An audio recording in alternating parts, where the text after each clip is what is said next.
સુરતના કતારગામ વિસ્તારમાં નાસિરનગરમાં થયેલા દબાણ મામલે હાઈકોર્ટમાં પિટિશન દાખલ કરવામાં આવી છે.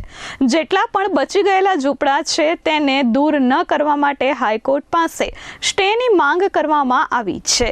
સુરતના કતારગામ ઝોનમાં ગેરકાયદેસર ડિમોલિશનનો મામલો હાઈકોર્ટમાં પહોંચ્યો છે. હાઈકોર્ટમાં આ મામલે પિટિશન દાખલ કરાઈ છે. આ પિટિશન એ જગ્યા પરનું છે જ્યાં તંત્ર કહી રહ્યું છે કે અમે ડિમોલિશન નથી કર્યું. વાત છે નાસિરનગરની. નાસિરનગરમાં થોડા દિવસ પહેલા જે ડિમોલિશન કરવામાં આવ્યું તેને લઈને હવે મુદ્દો બન્યો છે. થોડા દિવસો પહેલા થયેલા ડિમોલિશનમાં મહાનગરપાલિકાનો કોઈ પણ હાથ ન હોવાનું સામે આવતા આ ડિમોલિશન કોણ કરી ગયું તેને લઈને હજુ પણ સળગતા સવાલો છે.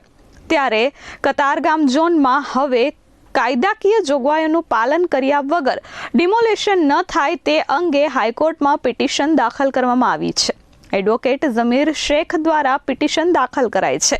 કોર્પોરેશનના સ્ટાફે પોલીસ બંદોબસ્ત સાથે આવીને જે કામગીરી કરી હતી તે મામલે હવે મનપા કહી રહ્યું છે કે અમે કામગીરી કરી નથી, જેને લઈને આ પિટિશન દાખલ કરવામાં આવી છે અને કહેવામાં આવ્યું છે કે બાકી બચેલા મકાનોને કાયદાકીય પ્રક્રિયા વગર તોડી પાડવામાં ન આવે. આ પિટિશન દ્વારા પીડિતો માટે તંત્ર સામે સ્ટે ઓર્ડર મેળવવા માટેની દાદ માંગવામાં આવી છે.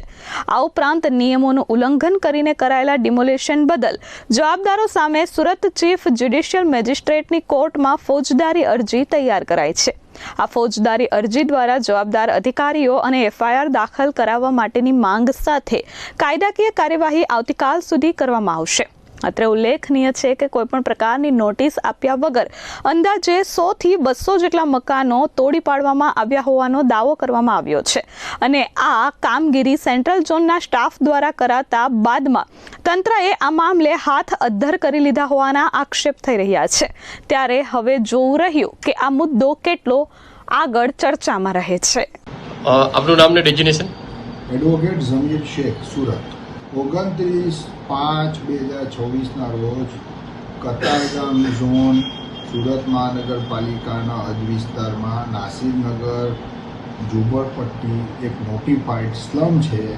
ત્યાં સુરત મ્યુનિસિપલ કોર્પોરેશન પોલીસ બંદોબસ્ત સાથે આવે છે, પોતાના ઇક્વિપમેન્ટ્સ લાવે છે, મશીનરી લાવે છે અને કોઈ કહે છે કે 100, કોઈ કહે છે 150, કોઈ કહે છે 200. એ સર્વે પછી ખબર પડશે. પણ આટલા મકાનોનું ગેરકાયદેસર વિધાઉટ ફોલોઈંગ એની mandatory provision of law demolish કરી નાખ્યા મકાનો. પછી ખબર પડી આ લોકોને કે આ જે સ્ટાફ હતો તે સેન્ટ્રલ ઝોનનો હતો, એટલે એ લોકોએ ડિસઓન કરી દીધું કે ના અમે નથી કર્યું, ફરી ગયા. પણ વિડીયો ફૂટેજને બધી વસ્તુ છે.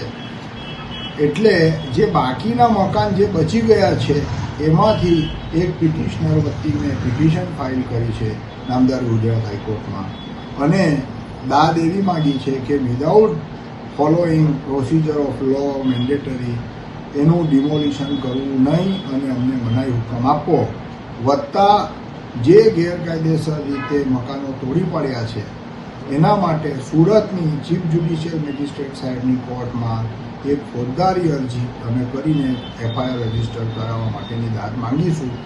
એ તૈયાર છે, લગભગ કાલે દાખલ થઈ જશે.